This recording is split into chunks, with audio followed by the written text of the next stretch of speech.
आपके दो सहाफ़ी, उन्होंने बाज़ाब्ता तौर पे, एक ने तो इज़राइल के चैनल को इंटरव्यू दिया और इसके अलावा दो ने अपने ट्विटर अकाउंट पे ये ट्वीट की, अपने सोशल मीडिया पे बताया कि इज़राइल को अभी हमें भी एक्सेप्ट कर लेना चाहिए, तस्लीम कर लेना चाहिए। ये कोई बुरी बात नहीं है जो उन्होंने की, ज़्यादा बुरी बात यह है कि उसे अभी तक रोका किसी ने। किसी ने आज तक शट अप कॉल नहीं दी, किसी ने आज तक रियासती इदारे ने यह नहीं कहा। अमूमन हम जहां पे जाते हैं कोई लोकल सतह के छोटे मोटे फरिश्ते आते हैं वो नोट करने के लिए, लेकिन मसला यह है कि वो इतने छोटे होते हैं कि हमारा सही पैगाम अपने बड़ों तक पहुंचा नहीं पाते। वो चुगलियां जाके कर आते हैं नौकरी पक्की कराने के चक्कर में। लिहाजा मैं ये दरख्वास्त करूंगा कि थोड़े बड़े फरिश्तों को भेजा करो जिनमें इतनी सेंस हो कि वो समझ जाए कि ये अगला बंदा कहना क्या चाह रहा है। ये पाकिस्तान के भले की बात कर रहा है, कोई गद्दारी की बातें नहीं कर रहा। अगर इजराइल को तस्लीम कर लिया जाए तो इस पर डिबेट की जा सकती है कि तस्लीम करना चाहिए या नहीं करना चाहिए। जब किसी चीज में या आ जाता है ना कि मानो या ना मानो, इसका मतलब है फितने की जड़ पैदा हो चुकी है, वो बीज बो दिया गया। वक्त यूएई से सैकड़ों पाकिस्तानियों को पाकिस्तान वापस भेज दिया गया है। सऊदी अरब से आपका अकामा महंगा कर दिया गया, लोग 90% ने अपनी फैमिलीज को वापस भेज दिया, बाकी खुद भी वापस आ रहे हैं और हीले बहानों से वो आपको वापस भेज रहे हैं। उन्हें आपसे सस्ती लेबर जो है वो बांग्लादेश से मिल जाएगी, आपसे ज़्यादा सस्ती लेबर उन्हें इंडिया से मिल जाएगी। और ये सारा कुछ क्यों किया जा रहा है? ये वो इंटरनेशनल प्रेशर है जो आप पे एग्जर्ट किया जा रहा है कि अगर आप इजराइल को तस्लीम कर लेंगे तो हालात बेहतर हो जाएंगे, अदरवाइज नहीं। यूएई ने एक्सेप्ट कर लिया इजराइल को। आपका एमएनए या एमपीए या आपका सेनेटर या आपका ब्यूरोक्रेट या कोई और ऑफिसर इस मुल्क से बाहर अगर सबसे सस्ते पैसों में, सबसे कम पैसों में कहीं एयाशी के लिए जा सकता था तो वो दुबई जाता था। अब वही फहाशी के अड्डे मुत्तहिदा अरब अमारात में बनेंगे। इजरायली औरतें सप्लाई की जाती कि एक दौर था जब ये नए नए मोबाइल आए थे कैमरा वाले, तो उस वक़्त जो भी लोग मुल्क से बाहर दौरे पे डेलीगेशंस जाते थे उन्हें मोबाइल गिफ्ट किया जाता था और उसमें वो चिप्स लगी होती थी जिसमें सारा डाटा आपका रिकॉर्ड होता है कि आप बेगम साहिबा को क्या बात कर रहे हैं। हमेशा तो आपने प्याज टमाटर लाने वाली बातें नहीं करनी होती बेगम के साथ, ज़ाहिर वो सारी बातें रिकॉर्ड होती हैं। उसके अलावा किस खातून से क्या बात हो रही है, ज़ाहिर है वहाँ सारे तो आपके वो शेखुल हदीस तो बैठे नहीं होते इदारों में, हर किस्म का बंदा बैठा होता है। उन्हें फिर उसी अंदाज से ब्लैकमेल किया जाता है कि तुम्हारे हल्के की आवाम को ये या तुम्हारे महकमे के बंदों को ये चीज़ दिखा दी जाएगी, इससे पहले कि तुम्हारी इज्जत खाक में मिले तुम हमारे लिए काम करना शुरू कर दो। हमारे लिए काम करोगे तो तुम्हारी तनख्वाह पहले 50,000 है, 50 लाख हम दे देंगे। कहाँ 50,000, कहाँ 50 लाख? उनके लिए तो ये चंद डॉलर होते हैं। लेकिन यहाँ मसला क्या होता है कि यहाँ से वो गद्दारियाँ शुरू होती हैं और मुल्क के राज बिकना शुरू हो जाते हैं। तो इन चीज़ों को कंट्रोल करने के लिए मैं यही उन छोटे फरिश्तों से कहता हूँ कि अपने बड़े फरिश्तों को अच्छा पैगाम पहुँचा दो कि मुल्क से बाहर कोई बंदा जाए तो उसको ये पाबंदी लगाई जाए कि वो गिफ्ट ना ले। नंबर 2 ये कि 19 एंड अबव ग्रेड का जो ऑफिसर आपका बैठा होता है किसी बड़े महकमे में, इदारे में, उसको ये इजाज़त ना दी जाए कि आप रिटायरमेंट के बाद मुल्क से बाहर जाके वहाँ पर रहें या वहाँ पर अपना घर बनाएं। मसला ये होता है, या आपके बच्चे, मुझे ये बताएं, आपके बच्चे एक ऐसे शख्स के घर में जाके तालीम हासिल कर रहे हो जिसको आपने इरादा किया हुआ कि मैं इसे कत्ल करूँगा, दिल से आप उसे बुरा मानते हैं, क्या आप तब तक उसे कत्ल कर सकते हैं जब तक आपके बच्चे उसके घर में पढ़ रहे हो? वो ज़िबा ना करते आपके बच्चों को? तो या तो फिर हमारे हुकामे बाला अमेरिका को अपना दुश्मन नहीं मानते, अगर मानते तो इनके बच्चे वहां ना पढ़ रहे होते। आप समझ रहे हैं इस चीज को? या तो ये अमेरिका को अपना दुश्मन ना मानते। बरतानिया, हमने आजादी हिंदुस्तान से नहीं ली, हमने तो अंग्रेजों से आजादी ली। ये हिंदू बनिया तो कुछ अरसे के लिए हम पे काबिज था, काबिज तो अंग्रेज हुआ था, हिंदू तो उसके जूते पॉलिश करता था। जब आपके बच्चे ये गोलू मोलू, ये गोंगले जो बैठे हुए हैं दो जो अपनी दादी नानी के जनाजे पे आने को तैयार नहीं होते, जब वो बरतानिया में बैठे हुए हैं तो क्या आपका साबिक वज़ीर आज़म साहब क्या बरतानिया के ख़िलाफ़ चूं चरा कर सकते हैं? नहीं कर सकते, नहीं कर सकते। आपके मौजूदा वज़ीर आज़म साहब, उनके बच्चे कहाँ बैठे हुए हैं? मुल्क से बाहर बैठे हुए हैं, कभी बरतानिया कभी अमेरिका। तो क्या कोई चूं चरा उसके बारे में हो सकती है? नहीं हो सकती। तो ये 2-3 करारदादें पेश करवाना आप लोगों की जिम्मेदारी है। MLA साहब के पास जाते हैं ना, साडा मुंडा भर्ती करा दो, जाते हैं ना। हकीकत आपने वोट दिया, आपने उस पर एहसान किया, उसके आगे पीछे गाड़ियां जो आपकी वजह से है ना। देखें, आज फ्रांस ने गुस्ताखी की है ना, उससे पहले हॉलैंड ने गुस्ताखी की, उससे पहले न्यूजीलैंड में गुस्ताखी, उससे पहले डेनमार्क में गुस्ताखी, उससे पहले नॉर्वे में, सिलसिला चलता रहा, उससे पहले अमेरिका में। इसका मुस्तकिल हल क्या है? गैरतमंद क़यादत कब आएगी आपके पास? 2-3 करारदादें आपने पेश करवानी है और मंजूर करवानी है। उसके लिए आपको एक कुर्बानी देनी पड़ेगी। आप में से तकरीबन हर बंदा गया होगा MLA के पास, मेरा बच्चा, मेरा भतीजा, मेरा भांजा भर्ती करा दो।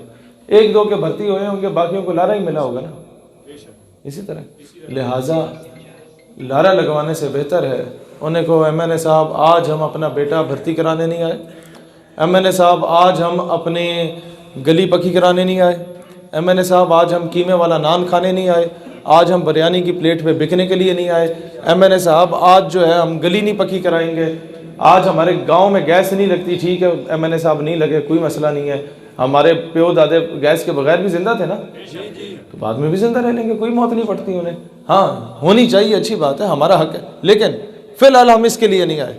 बिजली आती या नहीं आती ये एक सेकेंडरी चीज़ है। आप एक करारदाद ज़रा जाके पेश कराएं कि 19 ग्रेड से बड़ा जो ऑफिसर होगा वो रिटायरमेंट के बाद ना बाहर रहेगा, ना उसके बच्चे ड्यूरिंग हिज ड्यूटी वो बाहर जाके तालीम हासिल करेंगे, और अमेरिका में तो बिल्कुल भी नहीं। नंबर 2, एक करारदाद पेश करवाएं जिसके बाद शायद हमारा वापस जाना भी मुश्किल हो जाता है इस तरह की बातें करते वक्त, या आपके काले डालों वाले यूं जाके हम हमारे आगे से गुजरते हैं।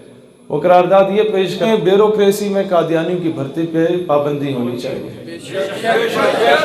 आपके सारे जो मुल्क से ये जिस तरीके से घुसे हुए हैं ना आपके, देखें मैं अक्सर लोगों को क्यों कहता हूँ, अभी मैं जहाँ वो अंकल के पास बैठा हुआ था, क्या बात होती थी कि अपने बच्चों की अच्छी तरबियत करके उन्हें महकमों में, इदारों में भेजें। मैंने 22 नवंबर को पिंडी में जलसा किया हमारे नौजवानों ने, तो मैंने एक बड़ी ओपनली बात की थी, उसके बाद हमें बड़ा कुछ सुनने को मिला।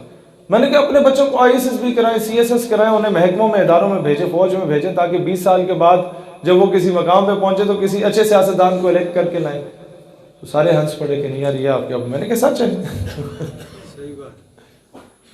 और ये सिर्फ ये कोई बुरी बात नहीं है, ये हर मुल्क की एजेंसी की जिम्मेदारी होती है कि वो अच्छी क़यादत लेके आए, लेकिन कोई बंदे का पुत्र बैठा हो तो उसे लेके आए ना।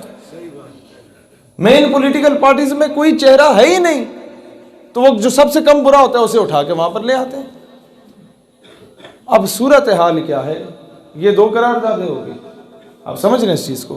तीसरी एक चीज, एक लेटर हम लोगों ने निकलवाना है तमाम फोर्सेस के चीफ से और वजीर आजम से और चीफ सेक्रेटरी और प्रिंसिपल सेक्रेटरी, जितने जिसके अंदर सारे ब्यूरोक्रेट, फौजी अफसर, ये चीज़ें कुछ आप लोगों में से लोगों को नई लग रही होंगी कि पता नहीं की गला कर रहे हैं, असी सोच रहे साने सानू आके बाकी सुनाएगा। बाकी सुनाने वाला दौर गया कि पीर साहब ने फुक मारी सी तो 6 जिन उड़ गए सन। नहीं नहीं नहीं, नहीं। अब लोग हमसे पूछते हैं भाईजान पीर साहब ने तो फुक मारी सी तो जिन उड़ गए सन, तुसा की कीता है।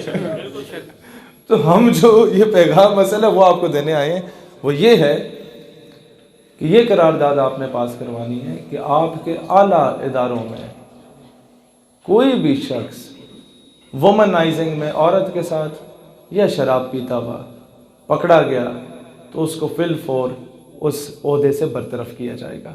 मैं आपको एक वजह बताता हूँ।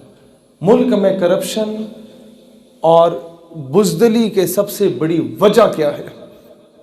एक ऑफिसर की जो तनख्वाह होती है वो किसी भी महकमे का हो, इदारे का हो, वो शुरू होती है 17वें ग्रेड का है तो 40-45 हज़ार से 50 हज़ार से, वो 22वें ग्रेड तक पहुंचेगा ना तो अक्सरियत की तनख्वाह 2 लाख 2.5 लाख होती है बस। और कहेंगे 2 लाख 2.5 लाख बड़ी शायद होती है, कुछ भी नहीं होता। मैं आपको बताता हूँ, जो अक्सर अफसरान हैं वो 18वें 19वें ग्रेड तक मुश्किल से मर मर के पहुंचते हैं। अब उनकी तनख्वाह जो होती है वो 1,00,000 1.5 लाख होती है। अब उनके 3 बच्चे होते हैं जो यूनिवर्सिटी में पढ़ते हैं, जिनकी 6 महीने का एक सेमेस्टर होता है, जिसकी फीस होती है 1.25 लाख। और बेगम को जो उन्होंने कपड़े लेके देने होते हैं वो अलग होते हैं, बच्चों की पार्टियां, उनके स्कूल का खर्चा वो अलग होता है, बच्चों को 3 बच्चे हैं तो तीनों की अलग गाड़ियां होंगी, उनका खर्चा अलग होता है। घर में 4 एसी लगे होते हैं, एक अपने कमरे में, 3 बच्चों के अलग अलग कमरों में, उनका खर्चा अलग होता है।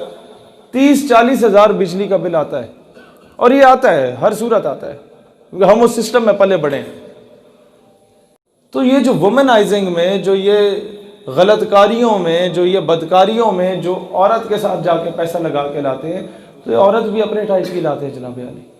ये 30-40 हज़ार एक रात का खर्चा करते हैं, एक ऐसी जगह पे लेके जाते हैं जो सिक्योरिटी पॉइंट ऑफ व्यू से क्लियर हो, जहां पर छापा ना पड़ता हो, वो फार्म हाउस बुक कराने पड़ते हैं। और जब इन्हें इन चीज़ों की लत लग जाती है तो आप सिर्फ ये देखें, 40 हज़ार मल्टीप्लाई पे 5-6 करें ना महीने में, 5-6 बार ही अगर इन्होंने उल्टी हरकत करनी है तो 3-4 लाख का तो ये इन्हें डज पड़ता है। और फिर जो शराब की महफिल ये सजाते हैं, ये अकेले नहीं होते, इनके साथ सारे इनके कोर्समेट्स बैठे होते हैं। और शराब भी वो 150 रुपये वाली नहीं होती, वो ठीक ठाक महंगी होती है। तो ये 5-7 लाख का जो माहाना बजट होता है, ये कहाँ से आता है? तनख्वाह तो 1.5 लाख है भाईजान। ये बजट आता है, आप जो ये नहीं देखते कि जी 2 अरब रुपए रोड का जो ठेका मिल गया है, होता है ना, और सड़क अगले साल दोबारा टूटी हुई होती है, 200 करोड़ रुपए का खर्चा आया होता है। ये पैसे मारते हैं वहां ठेकेदारी के, फिर ये पैसे मारते हैं नॉन कस्टम गाड़ियों के, फिर ये पैसे वहां से काबू करते हैं जो ये ड्रग डीलिंग होती है, जो अफीम, हेरोइन और ये हर किस्म की गलत आपके वो नशे होते हैं, नशावर चीजें, उनकी इंपोर्ट एक्सपोर्ट में। और एंड पे जब हराम की लत लग जाती है ना, तो फिर ये मुल्क के राज बेचते हैं। और उसके बाद जाके अपना कोई मुलव्विस ना होता तो डॉक्टर आफिया सिद्दीकी अमेरिका की जरूरत नहीं थी कि कराची से इस्लामाबाद के रास्ते में उठा के लेके जाता। अपना कोई बिका हुआ ना होता तो रेमन डेविस ने बाहर नहीं जाना था। अपना कोई बुज़दिल ना होता तो कर्नल जोसेफ ने रात की तारीकी में मुल्क से बाहर नहीं जाना था। अपना कोई बिका ना होता तो मुबशर लुकमान, कामरान खान, ये लोग इजराइल की हिमायत में इनडायरेक्टली चूं चूं करने से पहले 100 मरतबा सोचते कि हमें कोई चंड ना पड़ जाए, लेकिन अब बेधड़क बोल रहे हैं, क्योंकि उन्हें पता है कि यहाँ सारा बिकाऊ माल बैठा हुआ है, हर शाख पे उल्लू बैठा है। अंजाम में इसका क्या होगा? मैं किस मुंह से आके आपको वो वाक़या सुनाऊं कि इन जो है सी थे, उन जो नहीं होया सी। आज क्या हो रहा है? आने वाली नस्लें ये कहेंगी कि हमारे प्यो दादे जो थे वो किससे सुनाते थे, लेकिन प्यो दादों ने खुद क्या किया है, उसके दौर में क्या हो रहा था, वो कुछ नहीं कर रहे थे। वाह वाह बटोर के मैं नहीं वो बटोरना चाहता। पिछले 6 साल से आपको बताया ना, गाजी इल्मुद्दीन शहीद रहमतुल्लाह अलैह ने क्या किया। अब क्यों नहीं बता रहा? क्योंकि अब मुझसे सवाल होगा, भाईजान उन्होंने तो किया, तुमने क्या किया? पहले हर बार आके बताता था ना कि गाजी आमिर चीमा ने यहां से वजीराबाद से उठ के क्या किया। अब क्यों नहीं बता रहा? क्योंकि सवाल होगा कि भाईजान तुमने तकरीरों के अलावा क्या किया। लिहाजा ये सिस्टम को चेंज करो ताकि किसी को आमिर चीमा बनने की जरूरत ही ना पड़े, गुस्ताख की जुर्रत ही ना हो कि वो इस तरह की हरकत करे। दुनिया को यह बावर कराने की जरूरत है कि दुनिया का सबसे बड़ा अगर कोई फ्रॉड है तो वो अक़वाम मुत्तहिदा है। वो मैं आपको एक मिसाल देता हूं। आपके पिंड में 5 चौधरी हैं, 5 जानी शराबी हैं, और आपके पिंड के जो शूरा बैठती है वो हर घर का एक बंदा उस शूरा का हिस्सा होता है। 6-7 बंदे हैं घर में, एक बंदा शूरा का हिस्सा है। वो फैसला करेंगे कि जनाब गांव में मस्जिद पे 1.5 लाख रुपए का खर्चा करना चाहिए, इसका सहन शहन ठीक करना चाहिए। लेकिन वो जो 5 चौधरी हैं उनके पास वीटो पावर का इख्तियार है कि अगर वो कह दें, उनमें से एक भी कह दे कि नहीं, तो इसका मतलब है नहीं, वो 100,000 बंदों की जो शूरा है वो गई, भाड़ में गई। तो मुझे ये बताएं, उन 1000 बंदों की शूरा का कोई फायदा हुआ? नहीं हुआ ना। उन 5 चौधरियों में से कोई एक भी मुकर जाए तो क्या मामला? तो इस पूरी शूरा की जो कमेटी है मजलिस शूरा का कोई फायदा? अक़वाम मुत्तहिदा ऐसा फ्रॉड है कि दुनिया के 225 ममालिक अगर कह दें कि फ़लस्तीन जायज़ रियासत है और इजराइल नाजायज़ रियासत है, तो वो 5 चौधरी हैं, जिनमें से एक अमेरिका, दूसरा बरतानिया, तीसरा चाइना, चौथा फ्रांस और 5वां रशिया। इन 5 में से कोई एक भी कह दे कि नहीं इजराइल जायज़ रियासत है, तो 250 ममालिक गए भाड़ में। जो उसने कह दिया वो सही है। तो ये फ्रॉड है कि नहीं है? फ्रॉड है। तो अक़वाम मुत्तहिदा दुनिया का वो सबसे बड़ा फ्रॉड है, लेकिन हम लोग उस चीज़ को तस्लीम नहीं करना चाहते। इकबाल हमें झंझोड़ के कहता था, यूरोप की गुलामी पर रजामंद हुआ तू, मुझको गिला तुझसे है, यूरोप से नहीं है। मसला ये है कि आप जब तक एक पेपर उठा के किसी के घर में नहीं जाते कि मुझे तुम्हारा नौकर बनना है, वो आपको नौकरी नहीं देगा।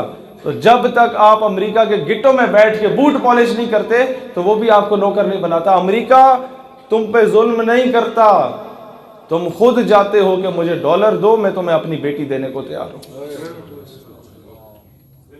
हमारे पिछले 20 सालों की तारीख इस बात की गवाह है। यही तो हुआ है। रेमंड डेविस क्यों जाके लिखता है कि $5 $10 के पीछे पाकिस्तानी अपनी मां बेचने को तैयार है? तो मैं आके क्यों आपके साथ फ्रॉड करूं कि 5 घंटे का मैं सफ़र करके आऊं, 5 घंटे सफ़र करके जाऊं और सिर्फ आपसे बोलूं वो नारा लगाओ जिंदाबाद मुर्दाबाद? नहीं नहीं नहीं नहीं नहीं नहीं। ताजदार ख़त्म नबूवत जिंदाबाद हकीकी मैनों में हम उस वक़्त कह पाएंगे जिस दिन additional director general FIA Abu Bakar Khuda Bakhsh, जो कि कादियानी अपॉइंटेड है, वो अपने मनसब से उतर जाएगा। आप मुझे सच बताएं, आप में से कितनों को पता था ये बात? नहीं पता था ना। तो यह हमारे सिस्टम की नालायकी है कि हमने अपने लोगों को नहीं बताया। इस मुल्क के 99% लोगों को नहीं पता, जिन्हें पता है वो भी हमारे नौजवानों की वजह से पता चला। दोस्तान ज़ी वक़ार, इस सिस्टम पे काम करें। MNA साहब को जाके कहें कि करारदाद पेश करें, और करारदाद बढ़े। मैं आपको बताता हूँ, फिर हमारे जहन में होता है कि पता नहीं करारदाद पेश होगी या नहीं होगी, होगी तो पता नहीं मंजूर होगी कि नहीं होगी, इनका बाप भी मंजूर करेगा। शर्त ये रखी जाए कि जो वोट देगा वो आवाम को दिखा के वोट देगा कि मैं फेवर में दे रहा हूँ या अगेंस्ट दे रहा हूँ। ये ऊंच नीच करे तो सही ना, आवाम इन्हें घर में नहीं घुसने देगी।